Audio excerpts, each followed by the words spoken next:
मुरिया नाम के एक गांव में रहते थे दो भाई। बचपन से ही उनकी हमेशा झगड़ने की आदत थी। इस वजह से बड़े होने पर दोनों साथ में नहीं रहते थे। दोनों के घर अलग थे। एक भाई मुरारी लाल बहुत अमीर था और दूसरा भाई बंसी लाल बहुत गरीब था। मुरारी लाल के घर में सब अच्छे अच्छे कपड़े पहनते, हर दिन अच्छा अच्छा खाना खाते और हर त्योहार धूमधाम से मनाते। उधर बंसीलाल के घर में एकदम उल्टा था। उसके पास अच्छी नौकरी नहीं थी, इसलिए घर में कभी पैसे नहीं रहते थे। पैसों की तंगी होने से उसके यहाँ ना किसी के पास पहनने के लिए ढंग के कपड़े थे और ना खाने के लिए भरपेट खाना। मुरारी लाल बहुत आराम की जिंदगी जी रहा था और बंसीलाल बहुत कठिनाई भरी जिंदगी। बंसीलाल से अपने परिवार की बुरी हालत देखी नहीं जा रही थी। एक दिन उसने अपने भाई मुरारी लाल से मदद मांगने की ठान ली। वो मुरारी लाल के पास गया और बोला, मुरारी भाई कैसे हो? ठीक हूँ मैं, लेकिन तुम यहाँ क्यों आए हो? मैं बहुत मुसीबत में हूँ भाई, मुझे तुम्हारी मदद चाहिए। मुझे कुछ पैसे उधार चाहिए। मैं जानता था, हर बार की तरह आज भी तुम कुछ ना कुछ मांगने ही आए होंगे।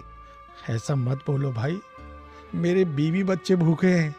मैं जल्दी तुम्हारे सारे पैसे लौटा दूंगा। तुम्हारे बीवी बच्चों का मैं क्यों फिक्र करूं?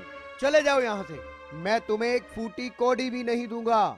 मुरारी लाल ने बंसीलाल को अपने घर से निकाल दिया। अपने भाई की कठोर बातों से दुखी होकर बंसीलाल वापस अपने घर की ओर जाने लगा। रास्ते में उसने देखा कि एक बहुत बूढ़ा आदमी लकड़ियों का बड़ा गट्ठा उठाने की कोशिश कर रहा है। बंसीलाल अच्छे स्वभाव का था। उससे ये देखा नहीं गया कि इतना बूढ़ा आदमी अकेला इतना वजन उठा रहा है। उसने उनकी मदद करने की सोची। अरे काका रुकिए, मैं आपकी मदद कर देता हूँ। ओह, धन्यवाद। मुझसे भारी वजन उठाया ही नहीं जा रहा है। अच्छा हुआ तुम आ गई, लेकिन तुम इतने परेशान क्यों दिख रहे हो? नहीं काका, कुछ नहीं। देखो, तुम मुझे अपनी परेशानी बता सकते हो। शायद मैं तुम्हारी कुछ मदद कर सकूं। बोलो बेटा, क्या बात है? मैं बहुत गरीब हूँ काका, मेरा परिवार भूखा है और मैं कुछ भी नहीं कर पा रहा हूँ। मैं पैसे भी नहीं कमा पा रहा। मुझे कुछ समझ में नहीं आ रहा कि अपने परिवार का पोषण कैसे करूं। अच्छा, ये बात है।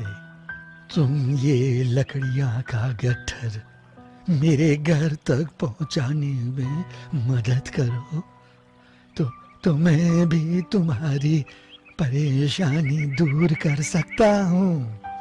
क्या? सच में? चलिए, मैं आपकी मदद करूंगा। बंसीलाल ने वो भरा गट्ठर अपनी पीठ पे लादा और उस बूढ़े इंसान के पीछे पीछे उनके घर तक गया। इस गट्ठर को यहाँ रख दो बेटा। धन्यवाद। प्रभु तुम्हारी सारी परेशानियां दूर करे। फिर वो अपने घर से एक मीठी रोटी लाया और बंसीलाल को दे दी। इस रोटी को लेकर तुम जंगल में जाओ। काफी दूर जाने पर तुम्हें आलू बुखारे के 3 पेड़ दिखेंगे। उन पेड़ों के पीछे एक छोटा सा पहाड़ है और पहाड़ के ऊपर एक छोटी सी झोपड़ी। वहाँ 3 बौने रहते हैं और उन्हें मीठी रोटी बहुत पसंद है। उन्हें ये रोटी देकर बदले में तुम्हें उनसे पैसे नहीं, पत्थर की चक्की मांगनी है। बंसीलाल ने उनकी सारी बात बहुत ध्यान से सुनी और मीठी रोटी लेकर वो तुरंत जंगल की ओर निकल पड़ा। बहुत देर आगे चलने पर उसे आलू बुखारा के वो 3 पेड़ दिखे जो उस बूढ़े आदमी ने बताए थे। उन पेड़ों के फल बहुत मीठे और ताजे लग रहे थे। बंसीलाल का मन वहाँ कुछ देर रुककर फल खाकर आगे बढ़ने का हुआ, लेकिन वो उन बौनों के पास पहुँचने में देर नहीं करना चाहता था। उसने अपनी भूख को नजरअंदाज किया और आगे बढ़ता रहा। थोड़ा आगे बढ़ने पर उसे पहाड़ दिखा और उस पहाड़ के ऊपर एक छोटी सी झोपड़ी। झोपड़ी देखकर बंसीलाल खुश हो गया और एक नई फुर्ती के साथ वो आगे बढ़ने लगा। वो झोपड़ी के अंदर गया और उसने देखा वहाँ 3 बौने थे। बूढ़े आदमी की सारी बातें सच थी। वो पहले से ही मन उस बूढ़े आदमी का धन्यवाद करने लगा। बंसीलाल ने पहले कभी बौने नहीं देखे थे। उन्हें देखते ही वो थोड़ा उत्साहित हो गया। उनके हाव भाव, उनके कपड़े, उनकी टोपी आदि देखता ही रह गया। वो भूल गया कि वो किस काम के लिए आया था। लेकिन बौने उसे देखकर बहुत नाराज हो गए। लेकिन बंसीलाल अपने उत्साह में उनका गुस्सा देख ही नहीं पाया। अचानक बौना बोला, कौन हो तुम? अंदर कैसे आ गए? बंसीलाल अचानक उनकी आवाज सुनकर सहम गया और होश में आया। मैं बंसीलाल हूँ। कौन बंसीलाल? हम किसी बंसीलाल को नहीं जानते। तुम जरूर कुछ चुराने आए हो। इसे पकड़ के बांध देना चाहिए। ये सुनते ही बंसीलाल डर गया और उसके हाथ से वो मीठी रोटी नीचे गिर गई। नहीं, मैं कोई चोर नहीं हूँ। मैं तो ये मीठी रोटी देखते ही बौनों का गुस्सा कुछ इस तरह गायब हो गया जैसे बारिश के बाद गर्मी गायब हो जाती है। अरे, इसके पास मीठी रोटी है। हमें मीठी रोटी बहुत पसंद है। क्या ये तुम हमारे लिए लाए हो? हाँ, मैं ये आपके लिए ही लाया हूँ, लेकिन मैं ये बेचने के लिए लाया हूँ। कोई बात नहीं, हम इसे खरीदेंगे। तुम्हें इसके बदले में क्या चाहिए? तुम जो चाहो ले सकते हो। धन्यवाद। मुझे इसके बदले में पत्थर की चक्की चाहिए। हमें मंजूर है। ये लो चक्की। इतना सुनते ही उस बौने के हाथ में पत्थर से बनी एक चक्की आ गई। उसने वो चक्की बंसीलाल को दे दी। ये कोई मामूली चक्की नहीं है। तुम इससे कुछ भी मांग सकते हो। जब तुम इससे पीसोगे तब ये चक्की तुम्हारी हर इच्छा पूरी करेगी। लेकिन एक बात का विशेष ध्यान रखना, काम हो जाने पर इस चक्की को एक लाल कपड़े से ढक देना, जिससे ये चक्की रुक जाएगी। मैं समझ गया। आपका बहुत बहुत धन्यवाद। खुश होकर बंसीलाल वो चक्की लेकर अपने घर वापस आ गया। घर में उसके बच्चे और पत्नी का भूख से बुरा हाल था। उसने तुरंत जमीन पर एक कपड़ा बिछाया और चक्की को उस पर रखा। उसने अपनी बीवी से एक लाल कपड़ा लाने को कहा। वो चक्की को घुमाने लगा और चक्की, मुझे दाल दो चक्की। उसके इतना बोलते ही चक्की में से दाल निकलने लगी। हांडी भर दाल मिलने के बाद उसने चक्की को लाल कपड़े से ढक दिया और उस चक्की ने दाल बनाना बंद कर दिया। फिर उसने उसी तरह चक्की से चावल मांगा और चक्की ने ढेर सारा चावल दिया।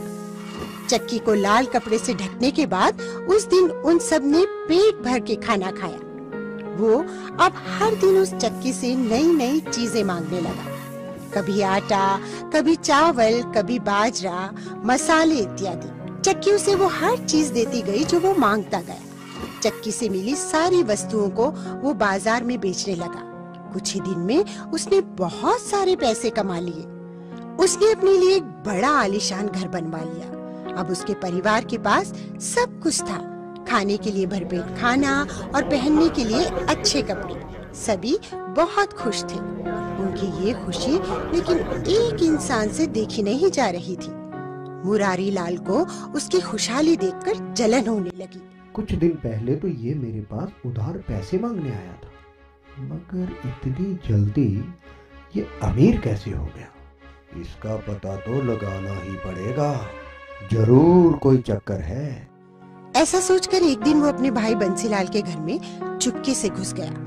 थोड़ी ही देर में उसे चक्की के बारे में पता चल गया। अगले ही दिन उसने उस जादुई चक्की को चुरा लिया और अपने परिवार के साथ गांव छोड़ने की ठान ली। चक्की लेकर वो गांव से निकल पड़ा। वहाँ पास ही एक सागर था जो उसे पार करना था। वो सभी नाव में बैठकर सागर पार करने लगे। बीच रास्ते में ही उसने उस चक्की को चलाना चाहा। उसने चक्की को चलाया और अपनी इच्छा प्रकट करी। चक्की, चक्की, मुझे नमक दो चक्की। बस फिर क्या था, चक्की ने नमक निकालना शुरू कर दिया। उस चक्की से नमक निकलता रहा और नाव बहुत भारी हो गई। अपने लालच के चक्कर में मुरारी लाल ने उस चक्की को बंद करने का तरीका ही नहीं देखा था। अब वो चक्की घूमती रही और उससे नमक निकलता गया।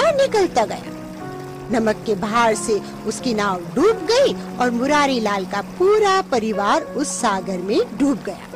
फिर भी चक्की से नमक निकलना बंद नहीं हुआ। आज भी उस चक्की में से नमक निकल रहा है। शायद इसलिए सागर का पानी खारा हो गया है।